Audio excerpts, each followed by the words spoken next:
Assalamualaikum warahmatullahi wabarakatuh. Alhamdulillahirabbil alamin wa bihi nasta'in wa ala umurid dunya waddin. Assalatu wassalamu ala asrofil anbiya'i wal mursalin wa ala alihi wa sahbihi ajmain amma ba'd. Baik teman-teman sekalian, kita lanjutkan perkuliahan kita untuk mata kuliah statistik deskriptif ini. Pada pertemuan yang lalu, kita telah belajar tentang jenis dan skala data statistik. Yang mana kita ketahui ada 4 skala data, yaitu data rasio, interval, ordinal, dan nominal. Klasifikasi dari skala data tersebut penting untuk kita pahami, sehingga nanti ketika kita mendapatkan data, kita mengetahui dia termasuk ke dalam jenis yang mana. Dan ketika kita melakukan penghitungan menggunakan SPSS, bisa tepat atau sesuai dengan jenis data yang kita gunakan. Karena walaupun sama-sama angka, dia tidak bisa serta-merta kita lakukan penghitungan. Kita cari tahu terlebih dahulu dia masuk ke dalam jenis data yang apa. Nah, pada pertemuan kali ini kita akan belajar tentang sifat data statistik. Jadi, kita akan belajar secara umum tentang sifat-sifat apa saja yang dimiliki oleh data statistik. Baik, langsung saja kita masuk kepada materi. Sifat yang pertama, data statistik memiliki nilai relatif. Ya, jadi ini langsung saja kita masuk kepada materi. Sifat data statistik yang pertama, bahwasanya data statistik memiliki nilai relatif atau relative value. Nah, terus yang dimaksud dengan nilai relatif ini yang seperti apa? Nilai relatif adalah suatu angka yang ditunjukkan oleh angka itu sendiri. Jadi sebenarnya ini yang paling gampang, maka saya taruh di poin nomor 1. Jadi untuk mengetahui nilai relatif itu tidak melakukan penghitungan. Ya cukup angka yang muncul, ya sudah, itu adalah nilai relatifnya. Misalnya di sini ditunjukkan nilai relatif dari angka 5 ya adalah angka 5 itu sendiri. Kemudian kalau misalnya ada angka 10, kemudian nilai relatifnya ya angka 10 itu sendiri juga. Angka 15, ya nilai relatifnya angka 15 itu. Jadi dapat kita ketahui dengan mudah. Nilai relatif dari sebuah angka ya sudah angka itu sendiri. Ya, dapat difahami ya. Kita lanjutkan. Yang kedua adalah setelah nilai relatif atau relative value, yang kedua data statistik memiliki nilai nyata atau true value. Ya. Jadi kalau sebelumnya itu yang kita ketahui data statistik memiliki nilai relatif, yang kedua ini data statistik memiliki nilai nyata atau true value.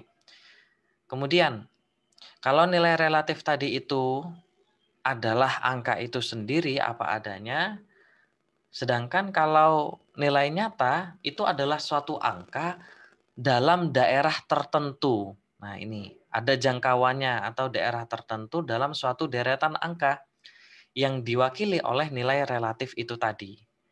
Misalnya di sini langsung saya berikan contoh. Tadi kan kita mengatakan bahwasanya nilai relatif itu ada nilai relatif dari angka 5 adalah angka 5 ya. Nah, sekarang kalau nilai nyatanya. Nilai nyata dari angka 5 adalah daerah antara yang pertama 5 dikurangi 0,5 sampai dengan 5 ditambah 0,5. Nah, ini 5 ini kan adalah nilai relatif itu tadi kan.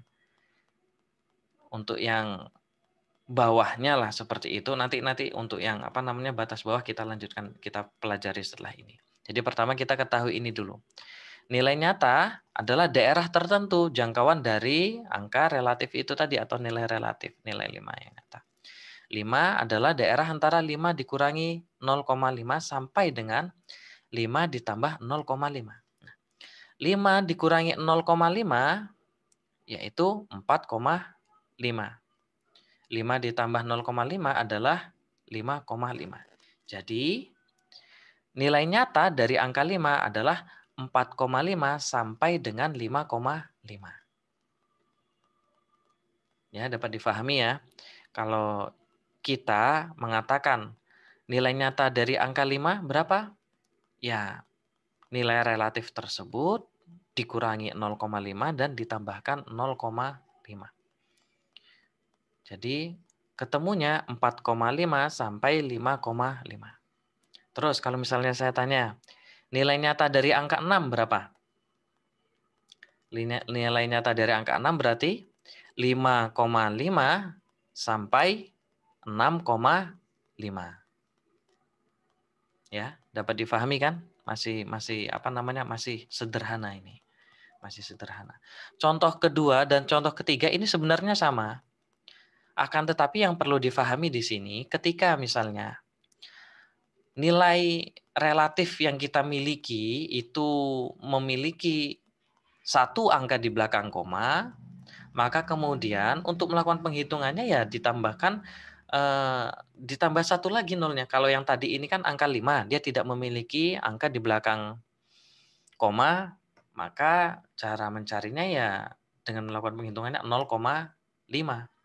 Tapi kalau misalnya dia seperti contoh yang kedua ini, angkanya 17,5, maka kemudian untuk mencarinya ya berarti 17,5 dikurangi 0,05. Nah, ini karena nilai relatif yang kita miliki ada satu angka di belakang koma, maka untuk mencarinya harus dua angka di belakang koma. Dikuranginya bukan 0,05 seperti ini, bukan 0,05 seperti ini, melainkan 0,05.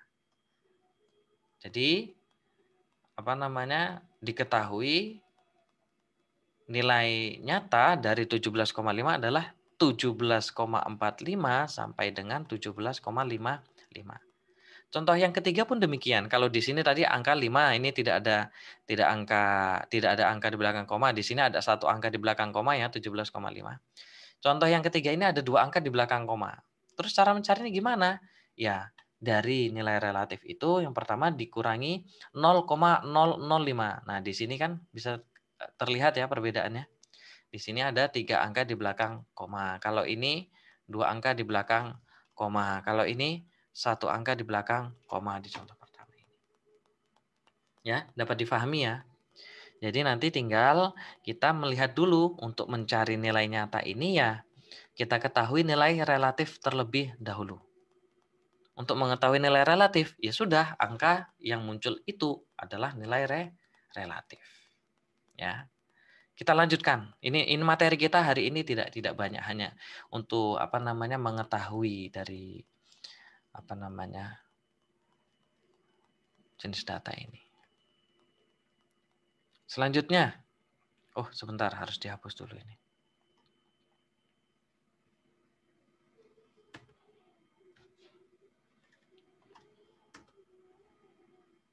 Nah, yang ketiga, data statistik memiliki batas bawah relatif. Nah, ini ya. Memiliki kalau yang tadi itu adalah nilai relatif saja yaitu angka itu sendiri. Kemudian yang kedua tadi adalah nilai nyatanya atau true value. Kemudian yang ketiga ini data statistik memiliki batas bawah relatif. Nah, ini ya. Kemudian batas atas relatif. Kemudian batas bawah nyata dan batas atas nyata. Nah, ini mulai agak banyak ini ya, mulai agak banyak. Jadi apa namanya? Yang ketiga, ciri khasnya itu data statistik memiliki batas bawah relatif, batas atas relatif, batas bawah nyata, dan batas atas nyata. Contohnya sekarang, ketika kita memiliki angka 50, data 50 seperti ini, kemudian kita ketahui batas bawah nyatanya, itu sama seperti yang pertama tadi itu ya, untuk mengetahuinya. 50 dikurangi 0,5 berarti 49,5. Selanjutnya, untuk mengetahui batas atas nyatanya gimana? Ya 50 ditambah 0,5, yaitu 50,5. Sehingga nilai nyatanya 49,5 sampai dengan 50,5. Kalau yang 50 ini berarti tadi itu apa? Nilai relatif. Ya. Nilai relatifnya kalau yang 50 ini kan. Sedangkan batas bawah nyatanya itu yang 49,5, yang batas atasnya 50,5. Jadi daerah antara nilai relatif itu tadi.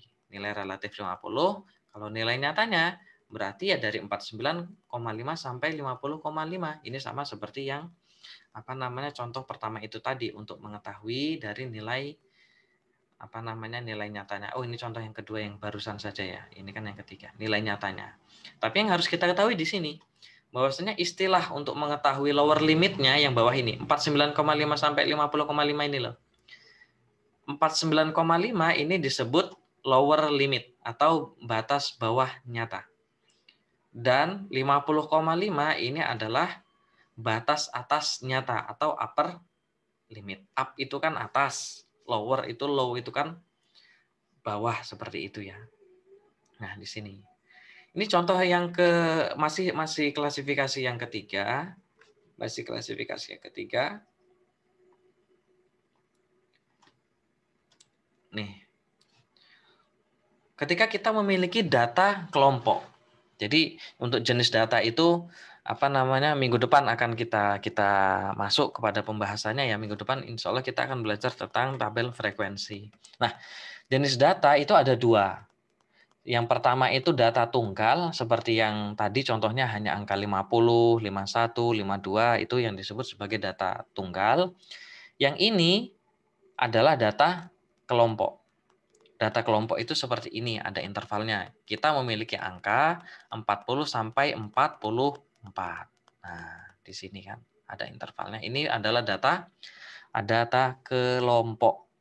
Ya, jadi jenis data itu ada yang data tunggal seperti tadi, hanya 50, hanya satu angka, sudah itu saja, itu namanya data tunggal. Sedangkan sekarang kita memiliki contohnya data kelompok. Data kelompok dari misalnya 40 sampai 44. Kalau seperti ini, kemudian kita ingin mengetahui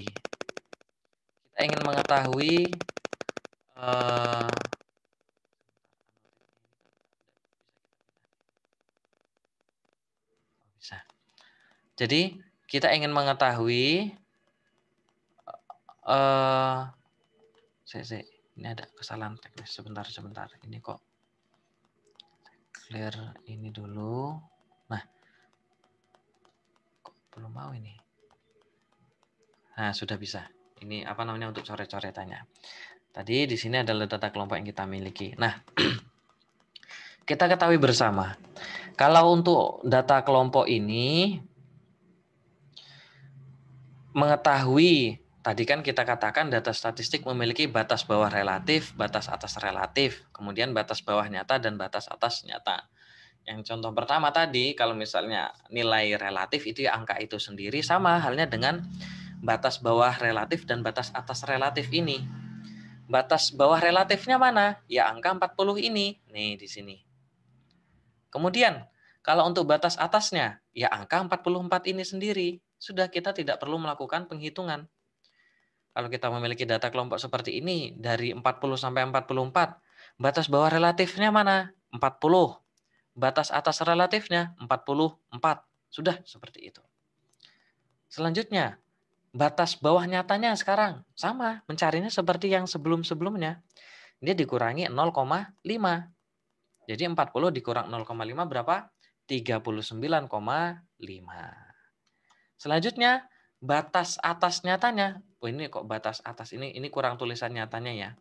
Batas atas nyatanya adalah ya sama seperti sebelumnya, 44 dari 44 kan batas atas relatifnya. Ditambah 0,5 hasilnya 44,5. Jadi angka 40 sampai 44 ini disebut nilai relatif Dan 39 sampai 45, 39,5 sampai 44,5 ini disebut nilai nyata. Nah, ini penting untuk kita pahami sebelum kita mempelajari tentang distribusi frekuensi minggu depan. Jadi, untuk memasuki materi minggu depan, kalian harus paham tentang ini. Batas bawah relatif itu yang mana, batas atas nyata itu yang mana. Enggak banyak. Kita materi pada pertemuan kali ini hanya mengetahui ini saja. Gampang kan? Cuma tinggal ditambah 0,5 dikurang 0,5 itu berarti ketemu dengan nilai nyatanya kan seperti itu. Kalau nilai relatif ya yang muncul itu sendiri. Ini sebagai apa namanya untuk memudahkan kita lihat di sini. Nah, nih nilai relatif data yang kita miliki 40 sampai 44 ini 40 adalah batas bawah relatif, yang 44 batas atas relatif. Kemudian untuk mengetahui batas bawah nyata ya dikurang 40 dikurang 0,5 hasilnya 39,5 berarti ya ini apa? Batas bawah nyata. Dan untuk mengetahui batas atas nyatanya ya dari batas atas relatif ditambah 0,5 hasilnya berapa? 44,5. Ini adalah batas atas nyata. 39 sampai 44,5 ini disebut sebagai nilai nyata. Kemudian 40 sampai 44 ya data apa adanya sebenarnya. Ini disebut sebagai nilai relatif. Nah, paham ya? Kalau masih kebingungan coba apa namanya fokus dulu, diperhatikan dengan seksama, diulangi lagi videonya ini. Nah, jadi yang ketiga, data statistik apa memiliki batas bawah relatif, batas atas relatif, batas bawah nyata, dan batas atas nyata. Kalau relatif tadi itu gampang ya untuk mengetahui nilai relatif, batas bawah relatif dan batas atasnya itu kan ya angka yang apa adanya itu. Kemudian kalau yang batas bawah nyata tinggal dikurangi 0,5 dan ditambah 0,5. Kalau misalnya data relatifnya itu tidak memiliki angka di belakang koma. Kalau misalnya punya satu angka di belakang koma berarti dikuranginya 0,05, dua angka di belakang koma, seperti yang saya sampaikan tadi. Kemudian kita lanjutkan yang keempat. Nah, yang keempat, perhatikan ya, data statistik yang berbentuk data kelompok memiliki nilai tengah atau midpoint. Nilai tengah atau titik poin. Jadi data yang kita miliki itu memiliki midpoint seperti tadi misalnya apa namanya tadi 40 sampai 44. Ya kan tadi kalau tidak salah 40 sampai 44 ya. Ya betul kan 40 sampai 44. Itu dia memiliki titik poin. Titik poin lagi. Titik tengah atau midpointnya. Titik tengah. Kemudian untuk mengetahuinya gimana? Ya tinggal batas bawah relatif 40 misalnya ditambah batas atas relatif 44 dibagi 2. Sudah, itu ketemu hasilnya.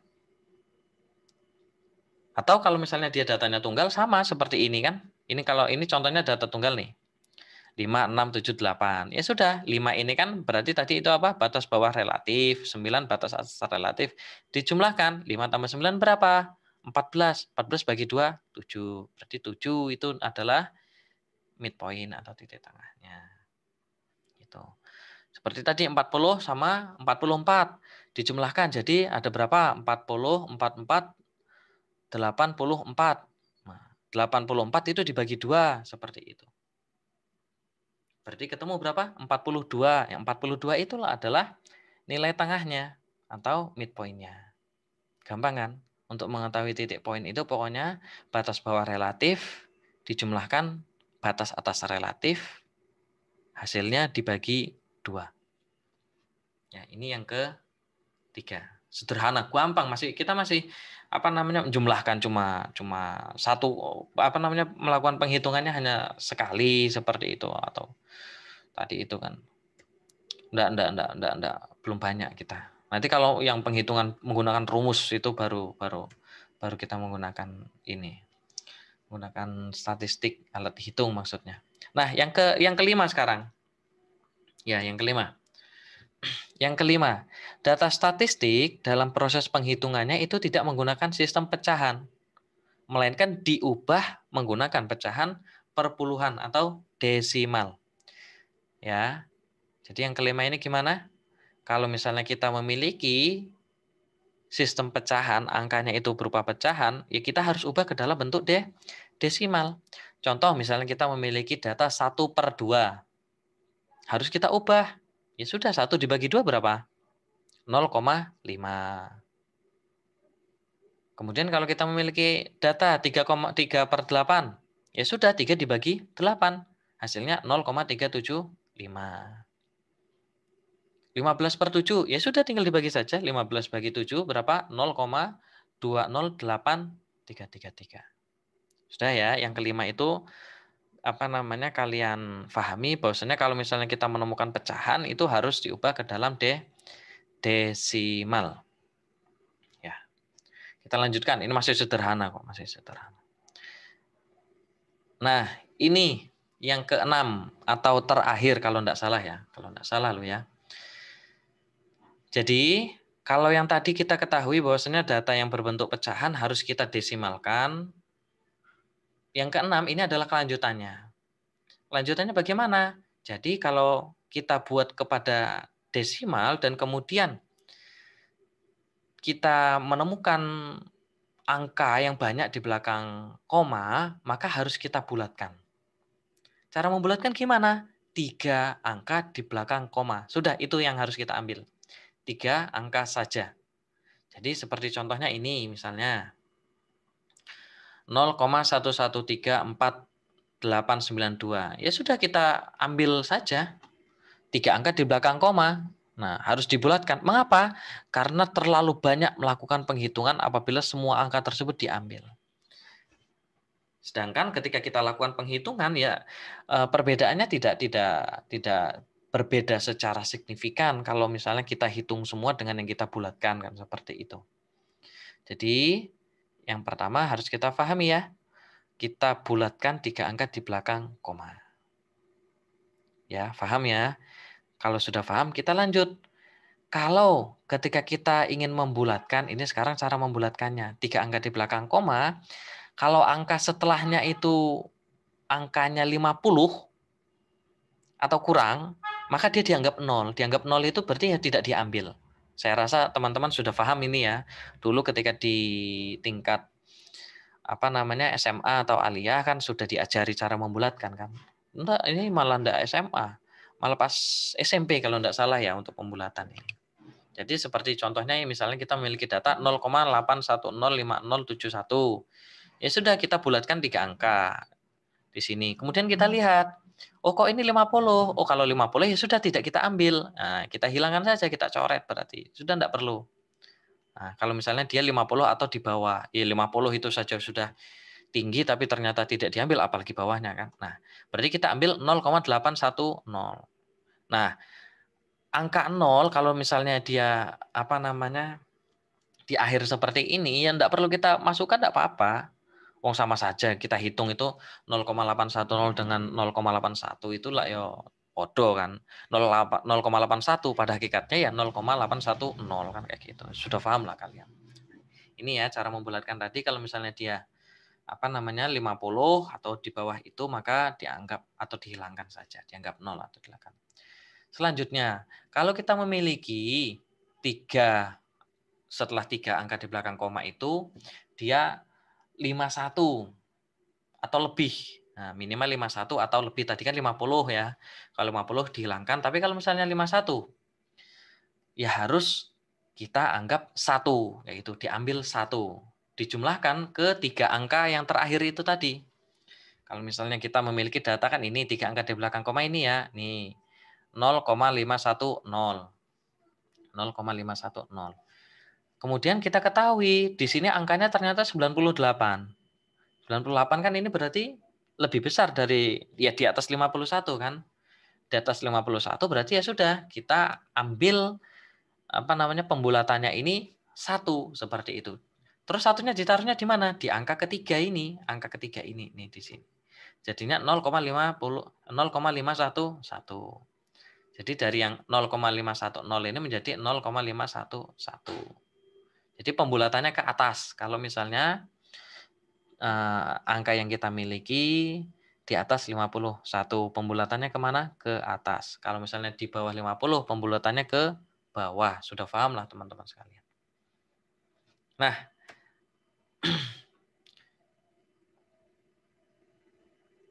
sebentar.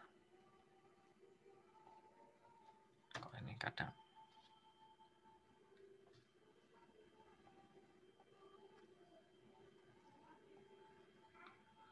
Ya, ini yang tadi kan benar kan saya sampaikan, ini yang terakhir.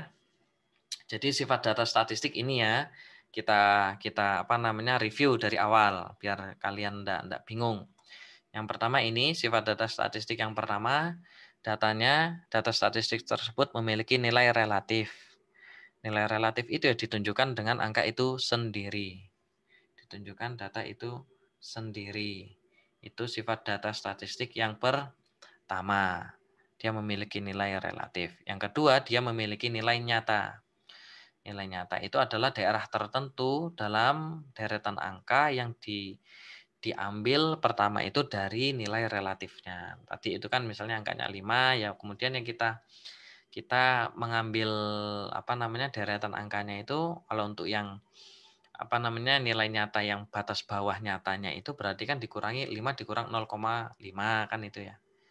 Kemudian yang untuk batas atas nyatanya 5 ditambah 0,5 berarti ya dari batas bawah nyata sampai batas atas nyata 4,5 sampai 5,5. Jadi sifat datanya yang pertama apa? Memiliki nilai relatif, yang kedua memiliki nilai nyata, yang ketiga memiliki batas bawah relatif, batas atas nyata, batas bawah nyata, dan batas atas nyata. Nah ini berfungsi nanti batas bawah nyata, batas atas nyata, kemudian batas bawah relatif. Batas atas relatif itu untuk data kelompok. Seperti contohnya ini. Nah, dari 40 sampai 44 kan. 40 sampai 44 itu berarti ya ini nilai relatif yang kita miliki. Lah terus nilai nyatanya ya tadi itu dicari dulu. Batas bawah nyatanya berapa, batas atas nyatanya berapa. Baru itu kita ketahui nilai nyatanya. Ini jenis data yang ketiga. Jenis data statistik. Kemudian jenis data statistik yang keempat, dia memiliki titik tengah atau midpoint. Nanti kita pelajari lebih lanjut ketika kita mencari median, kita pelajari minggu depan ya. Enggak minggu depan kita cara membuat tabel dulu kalau enggak salah itu. Kemudian untuk cara mencari ininya ya, titik tengahnya, batas bawah relatif, dijumlahkan batas atas relatif, kemudian dibagi 2 seperti itu. Selanjutnya untuk jenis data statistik yang kelima, ciri-cirinya itu dalam proses penghitungannya tidak menggunakan sistem pecahan, melainkan menggunakan desimal. Jadi diubah kalau misalnya kita memiliki yang sistem pecahan. Dan jenis data yang keenam itu kaitannya tentang pembulatan. Pembulatan itu adalah 3 angka di belakang koma. Kalau misalnya setelah 3 angka di belakang koma itu 50, pembulatannya ke bawah, berarti dihilangkan. Kalau misalnya setelah 3 angka di belakang koma itu 51 ke atas, berarti pembulatannya ke atas, diambil 1 dan ditaruhkan ke angka yang terakhir dari 3 angka itu. Nah, sudah itu adalah jenis data statistik yang perlu kita pahami. Sekarang saya minta kalian untuk mengerjakan kuis. Ya, jadi kalau statistik itu hanya mendengarkan saja tanpa menggunakan latihan, ya teman-teman nanti enggak bisa paham kalau hanya mendengarkan apa yang saya sampaikan. Karena ilmu statistik ini adalah ilmu by practice seperti itu ya, kalian harus latihan.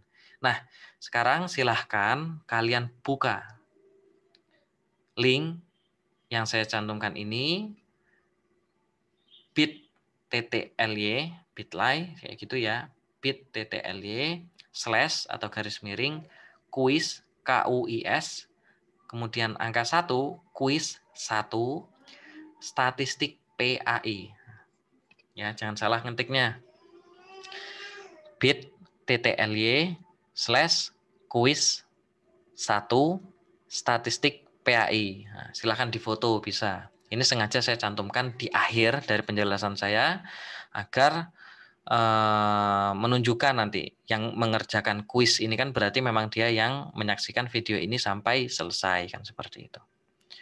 Silahkan dikerjakan karena kuis ini termasuk ke dalam komponen penilaian untuk tugas. Saya enggak menilai benar salahnya. Yang penting kalian latihan saja, latihan lah. Ya jarang-jarang kan kalian ya melakukan penghitungan matematis seperti ini kan kalau enggak di mata kuliah statistik di jurusan PA itu ya enggak ada lagi kan kayak gitu. Wah, evaluasi nanti ya, kalian belajar evaluasi tapi itu pun sederhana. Jadi ini ya, silakan diketik bit.ly/kuis 1 statistik PAI. Nah, ini kalau misalnya kalian buka, nanti akan menuju Google Form yang sudah saya sediakan. Sudah saya sediakan tadi malam. Jadi saya tengah malam itu demi kalian yang membuat kuis ini. Kuis 1 statistik PAI, silakan dikerjakan. Dan jangan ini ya, jangan nyontek, jangan ini dengan teman kalian. Karena yang ingin saya harapkan itu bukan kalian benarnya, bukan ingin kalian benarnya. Kalau itu nanti ingin kalian benarnya itu pas penghitungan. Yang penting kalian paham dulu yang dimaksud batas bawah relatif itu apa, batas atas relatif apa, batas bawah nyata apa, batas atas nyata apa, cara membulatkan bagaimana, cara mengubah dari pecahan ke desimal seperti apa, itu saja. Ini yang penting kalian bisa kayak gitu. Jadi saya harapkan dengan seksama bahwasanya kalian harus mengerjakan sendiri. Ya, silakan monggo langsung dikerjakan saja. Baik, teman-teman sekalian, silahkan mengerjakan kuisnya. Untuk perkuliahan statistik deskriptif pertemuan kali ini kita cukupkan sekian. Kurang lebihnya saya mohon maaf. Kalau ada pertanyaan silakan tuliskan di kolom komentar di SIM Unisula di postingan ini ya. Di postingan saya mencantumkan link video ini. Itu saja yang dapat saya sampaikan. Semoga sedikit ilmu yang kita pelajari pada hari ini bermanfaat dan mendapatkan ridho dari Allah Subhanahu wa taala. Amin. Kita akhiri dan bersama-sama mengucap hamdalah alhamdulillahirabbil alamin. Billahi taufiq wal hidayah, ridhol inayah, wallahul muwaffiq ila aqwamit thoriq. Wassalamualaikum warahmatullahi wabarakatuh.